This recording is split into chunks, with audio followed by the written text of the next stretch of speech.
विक्रम, मुझे नहीं लगता कि तुम्हारी माँ मुझे स्वीकारेगी। ऐसा क्यों सोचती हो? मेरी माँ बहुत अच्छे दिल की है, बहुत अच्छा दिल है उनका। देखना, जब तुमसे शादी करके तुम्हें घर लेकर जाऊंगा तो मेरी माँ बहुत खुश होगी।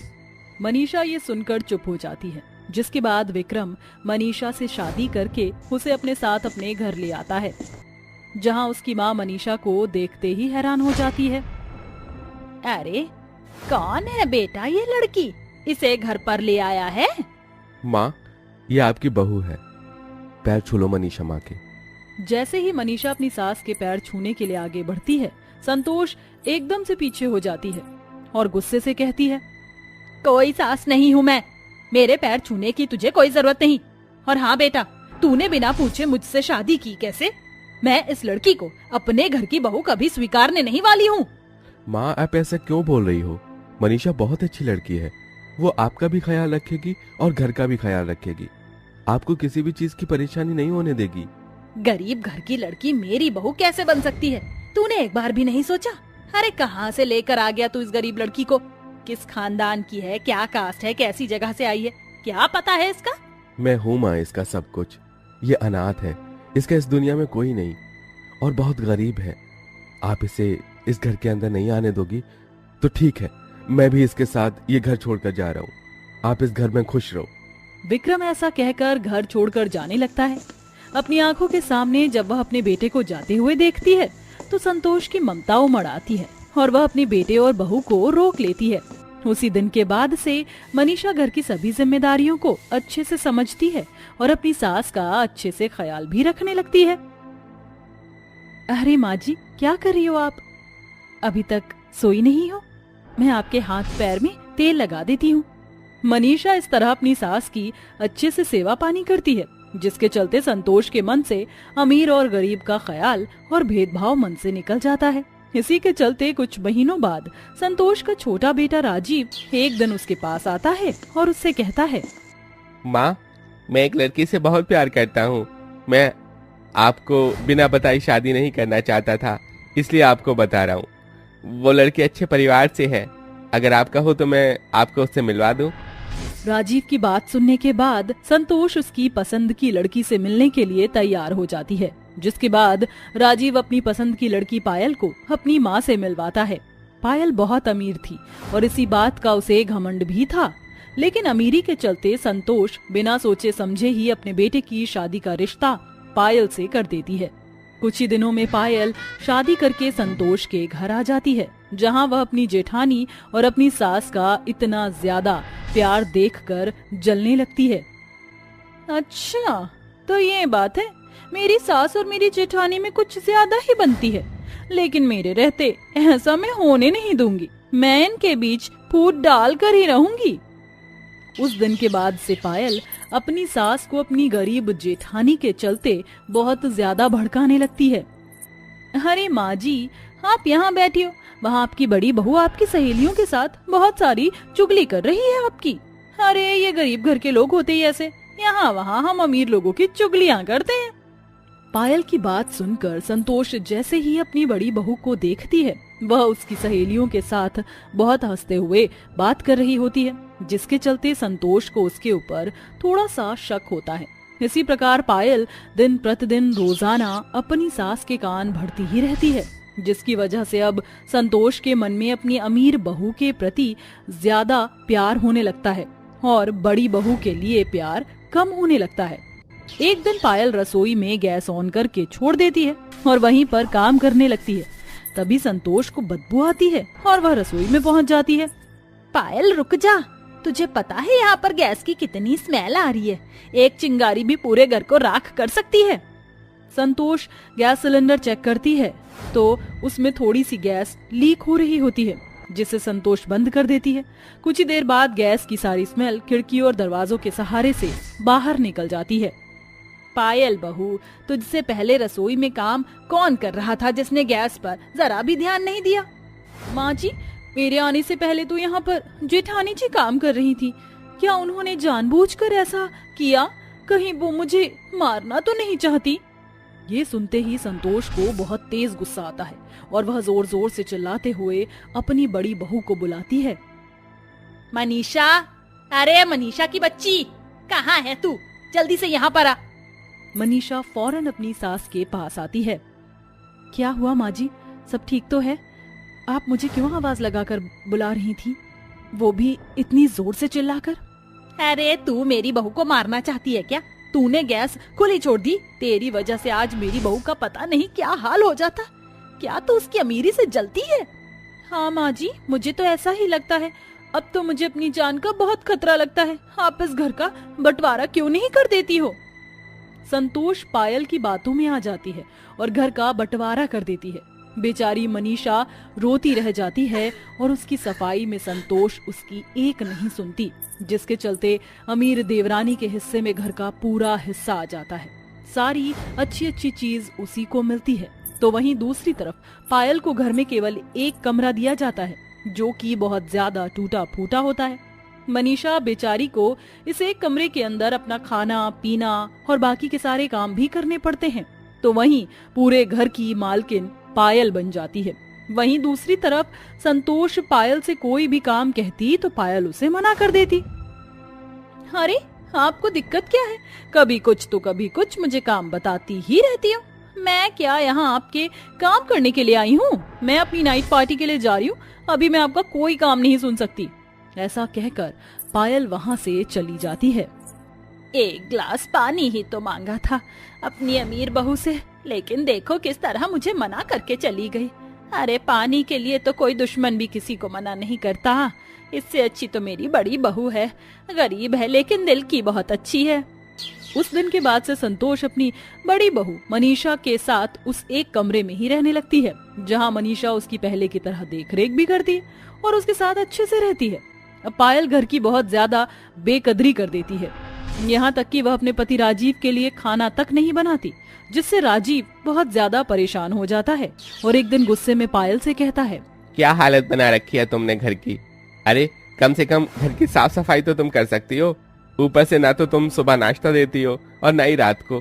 अगर ऐसे ही चलता रहा तो मैं तुम्हें डिवोर्स दे दूंगा और तुम्हें इस घर से भी निकाल दूंगा। पायल को गुस्सा आता है। अरे तुम्हारी इतनी हिम्मत कि तुम मुझे इस घर से निकालोगे? इस घर की प्रॉपर्टी मेरे नाम भी है, तुम मुझे इस घर से नहीं निकाल सकते। तुम्हें अपनी अमीरी और इस घर की प्रॉपर्टी के हिस्से पर इतना ही घमंड है तो ठीक है, तुम इस घर में रहो। मैं ये घर छोड़कर जा रहा हूँ और तुम्हारे लिए तलाक के पेपर भिजवा दूंगा। राजीव ऐसा कहकर वहाँ से जा रहा होता है। तभी पायल को अपनी गलती का एहसास होता है और वह राजीव के पैरों में गिरकर उससे माफी मांगते हुए कहती है, माफ कर दो मुझे, मुझसे बहुत बड़ी गलती हो गई राजीव, आइंदा मैं ऐसा नहीं करूंगी। मुझे एक आखिरी मौका दे दो, मुझे छोड़कर मत जाओ और ना ही मुझे डिवोर्स दो।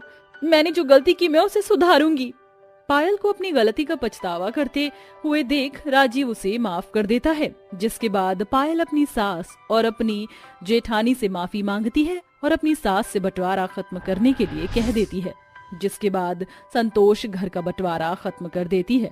अब देवरानी जेठानी घर के सारे काम मिल बांट कर करती हैं और खुशी खुशी एक साथ रहने लगती हैं। आप दोनों की आज पहली रसोई की रस्म है। चलिए आप रसोई में अपनी पसंद का कुछ बना कर ले आइए। भैया और हम सभी आपका इंतजार कर रहे हैं। संजना और सुप्रिया दोनों ही अपने पतियों को देखने के बाद अपनी ननद की बात सुनकर चुपचाप रसोई में जाती हैं और सभी के लिए पहली रसोई की रस्म के चलते कुछ बनाने लगती हैं। हमारी ननद हमारे ऊपर कुछ ज्यादा ही हुक्म चला रही है, मुझे पसंद नहीं आया। तुम सही कह रही हो, लेकिन कोई बात नहीं, अभी हमारे पति है ना, उनके सामने तो हम उसे कुछ कह नहीं सकते, लेकिन उनके जाने के बाद हम उसे अपना असली रूप दिखाएंगे। संजना और सुप्रिया सभी के लिए कुछ बनाने के बाद नाश्ते की टेबल पर लगा देती हैं, जहाँ पर गांव की कुछ औरतें भी बैठी होती हैं। अरे वाह, खुशबू तो बहुत अच्छी आ रही है। वैसे खाना अच्छा बनाया है दोनों बहू ने। सभी लोग खाना खाने के बाद सुप्रिया और संजना दोनों को नेक देकर चले जाते हैं। कुछ औरतें आपस में बातें करते हुए काजल से कहती हैं, बहुत सुंदर और प्यारी लग रही हो काजल। अब तुम्हारे भाइयों की शादी तो हो गई, अगला नंबर तुम्हारा ही है। तुम्हारी माँ से हमने तुम्हारा रिश्ता मांगा था, देखो जरा, इसकी भाभीियों की शादी हुई है, लेकिन शादी के अगले दिन निखार भी इसी प्यारी सी बच्ची पर है। कितनी सुंदर है तू, तो हमारे घर की ही बहू बनेगी। काजल बहुत सुंदर और प्यारी थी। उसकी खूबसूरती के चलते गांव की सभी औरतें उसे अपने घर की बहू बनाना चाहती थीं और इसी बात से संजना और सुप्रिया दोनों ही बहुत ज्यादा चिढ़ती थीं। वो अपने पतियों के सामने तो घर के सारे काम और अच्छे बनने का नाटक करती, लेकिन जैसे ही उन दोनों के पति नौकरी पर चले जाते वो काजल से घर के सारे काम करवाती हैं। ये क्या, अभी तक आराम से बैठी हो? दिखाई नहीं दे रहा घर में कितने सारे काम पड़े हैं, और अभी सारे गंदे कपड़े भी पड़े हैं। जल्दी से उठो और काम करो। लेकिन भाभी, मेरी आज तबीयत खराब है, पेट में भी बहुत दर्द हो रहा है। कहानी बनाना तो कोई तुमसे सीखे। वैसे इस खूबसूरती का राज क्या है? तुम्हारी यही काम चोरी करना। अपनी दोनों भाभियों की ऐसी बातें सुनकर काजल चुप हो जाती है। उसे जवाब नहीं दिया जाता, जिसके चलते वो चुपचाप उनके बताए हुए कामों को करने लगती है। इसी दौरान काजल के दोनों भाई काम के सिलसिले में बाहर चले जाते हैं और उसकी अपने भाइयों से कोई बात नहीं हो पाती। इसी का फायदा उठाकर दोनों भाभियां अपनी सुंदर ननद के ऊपर बहुत अत्याचार करती हैं और उसे घर से निकाल देती हैं, जिसके बाद बेचारी काजल यहाँ वहां धक्के खाती हुई सड़क पर चल रही होती है। भैया, आप दोनों कहाँ हो? आपकी बहन की बहुत बुरी हालत हो गई है भैया। आपके बिना देखो क्या हो गया। भैया, मुझे आपकी बहुत याद आ रही है। मेरी भाभियों ने तो मुझे आपको फोन भी नहीं करने दिया। अब मैं आप लोगों से कैसे बात करूं? काजल परेशान होकर चलती रहती है। चलते चलते उसे होश नहीं होता और वो एक बूढ़े आदमी से टकरा जाती है, जिसके हाथों में बहुत सारी प्यास होती है। वो सारी प्यास चारों तरफ बिखर जाती है। क्या किया तुमने? मेरी सारी प्यास बिखेर दी।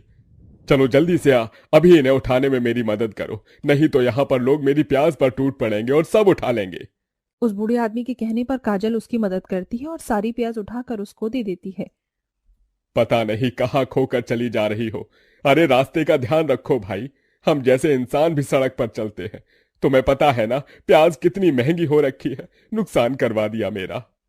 मुझे माफ कर दीजिए, मैंने जरा भी ध्यान नहीं दिया और मेरी टक्कर आपसे हो गई। काजल जैसे ही माफी मांगती है उस आदमी को बहुत तेज खांसी उठती है और उसकी सांस भी फूलने लगती है। बाबूजी, आप अपने आप को संभालिए, आपकी तबीयत ठीक तो है ना? अस्थमा की परेशानी है, कभी भी सांस फूलने लगती है और खांसी होने लगती है। उसकी हालत देखकर काजल उसकी मदद करती है और सारी प्याज उसके घर तक छुड़वा कर आती है। वहीं दूसरी तरफ वो बूढ़ा आदमी खड़ूस तो था, लेकिन दिल का बहुत साफ था। बाबूजी, ये क्या, आपके घर पर तो कोई भी नहीं है। कहाँ गए घर के सभी लोग? चले गए सब लोग मुझे छोड़कर। अरे वैसे भी आखिर में तो मुझे अकेला ही ऊपर जाना था, लेकिन मेरे परिवार वालों को दिखाई नहीं दिया कि मैं उनसे कितना प्यार करता था। मेरे खड़ूसपन की वजह से उन्होंने मुझे यहाँ अकेले रहने के लिए छोड़ दिया और खुद शहर चले गए। ये सुनकर काजल की आंखों में आंसू आते हैं और वो कहती है, ये तो बहुत बुरा हुआ आपके साथ। वैसे बाबूजी, क्या मैं आपके यहाँ आपके साथ आपकी बेटी बनकर रह सकती हूँ? क्योंकि अब मुझे लगता है कि मेरा भी इस दुनिया में कोई नहीं है। काजल ऐसा कहने के बाद उस बूढ़े आदमी को अपनी सारी परेशानी बताती है, जिसे सुनकर उसे भी बहुत बुरा लगता है और वो उसे अपने घर में रहने की जगह दे देता है। जिसके बाद से काजल उस बूढ़े आदमी का घर भी संभालती है और उसके साथ प्याज के ठेले पर प्याज बेचने की कोशिश करती है। साथ के साथ वो उसे प्याज के पराठे भी बनाकर खिलाती है, जो उस बूढ़े आदमी को बहुत स्वादिष्ट लगते हैं। लेकिन उस आदमी के खेत की प्याज थोड़ी खराब होती है, जिसकी वजह से कोई उसे खरीदता नहीं। काफी समय से प्याज महंगी हो चुकी है और मेरी प्याज पता नहीं क्यों खराब हो जाती है। कई दिनों से देख रहा हूँ मेरे खेत में आधी से ज्यादा प्याज खराब हो जाती है। कहीं कहीं गड्ढे अपने आप खुद जाते हैं, कभी कुछ होता है तो कभी कुछ हो जाता है। ऐसा कैसे हो सकता है? जब आप इतनी मेहनत से खेती करते हो, फिर कौन हो सकता है जो आपकी खेती को खराब कर रहा है? इस बारे में बूढ़े आदमी को कुछ पता नहीं होता। अगले दिन से काजल खुद खेतों में जाती है और वहां खेती करती है। ऐसे ही खेत में कुल्हाड़ी चलाते वक्त उसकी कुल्हाड़ी जमीन के अंदर किसी चीज में आकर टकराती है। ये क्या, यहाँ कुछ है? क्या ये आवाज कहाँ से आई होगी? कहीं मेरा कोई वहम तो नहीं? काजल कुल्हाड़ी उठाकर फिर से चलाती है, जिसके बाद उसे जमीन के अंदर एक बॉक्स दिखाई पड़ता है। वो उस बॉक्स को निकालती है और जैसे ही वो उस बॉक्स को खोलती है, उसके अंदर से एक अजीब प्राणी निकलता है, जिसका आधा शरीर खरगोश का और आधा शरीर बोना प्रजाति का होता है। क्या दिक्कत है तुम्हें? पहले वो बूढ़ा आदमी मुझे जाकर डिस्टर्ब किया करता था और अब तुम आ गई। तुम दोनों को चैन नहीं है क्या? उस बूढ़े आदमी को सबक सिखाया मैंने, उसकी सारी खेती खराब करके। अब तुम्हें कैसे सिखाऊं? बता दो, तुम कैसे समझोगी? मेरा नाम काजल है, लेकिन तुम कौन हो और तुम इतने अजीब कैसे दिख रहे हो? तुम्हारा आधा शरीर खरगोश जैसे, कान, लेकिन तुम्हारा चेहरा जैसे बोना प्रजाति से मिलते जुलते हो। मैं तो ऐसा ही हूं, तुम्हें मेरे ऐसे दिखने से क्या दिक्कत है? और आज वो बूढ़ा आदमी कहाँ है? उनकी तबीयत ठीक नहीं है, वो बहुत बीमार है। काजल बूढ़े आदमी के बारे में उस बोनी प्राणी को सब समझाती है। वहीं वो उसके बारे में भी उससे पूछता है, जिसके बाद वो उसे अपने बारे में भी सब कुछ बताती है। लेकिन उसे उसकी बातों पर भरोसा नहीं होता, इसलिए वो उसे देखने बूढ़े आदमी के घर पहुंच जाता है। सच में इनकी तो बहुत ज्यादा तबीयत खराब है, लेकिन मेरे रहते अब ये ठीक हो जाएंगे। लेकिन उससे पहले तुम्हें मुझे खाने को कुछ देना होगा, मुझे बहुत जोरों से भूख लगी है। काजल को कुछ समझ नहीं आता, उसको सिर्फ घर में प्याज ही मिलती है और वो प्याज के पराठे बनाकर उस बोने प्राणी को दे देती है। अरे वाह, ये तो बहुत स्वादिष्ट है। तुमने ये जो भी बनाया है सच में बहुत स्वादिष्ट है। ठीक है, लेकिन मुझसे वादा करो, आज के बाद तुम हमारे खेतों को खराब नहीं करोगे, ताकि हम प्याज बेच सकें। ये खेत कोई मामूली नहीं बल्कि जादुई प्याज का खेत होगा। जहां पर से तुम एक भी प्याज तोड़ोगी तो वहां वैसे ही उसके जैसी प्याज उग जाएगी। और साथ ही उस प्याज से जब तुम ये प्याज का पराठा बनाओगी तो वो और भी ज्यादा स्वादिष्ट होगा। चाहे तो तुम अपनी एक दुकान भी खोल सकती हो। आज के बाद मैं तुम्हारी फसल कभी खराब नहीं करूंगा। वो बोना अजीब दिखने वाला खरगोश वापस अपने उस पिटारे में चला जाता है और वो जमीन के नीचे अपने आप गायब हो जाता है।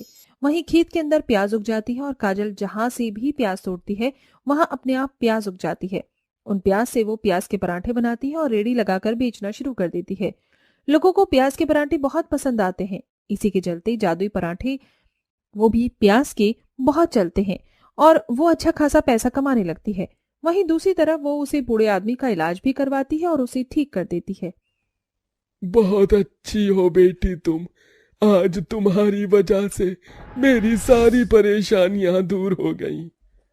तभी वहां पर बूढ़े आदमी के इतना कहते ही काजल के दोनों भाई आ जाते हैं और अपनी बीवियों से, अपनी बहन से माफी मंगवाते हैं।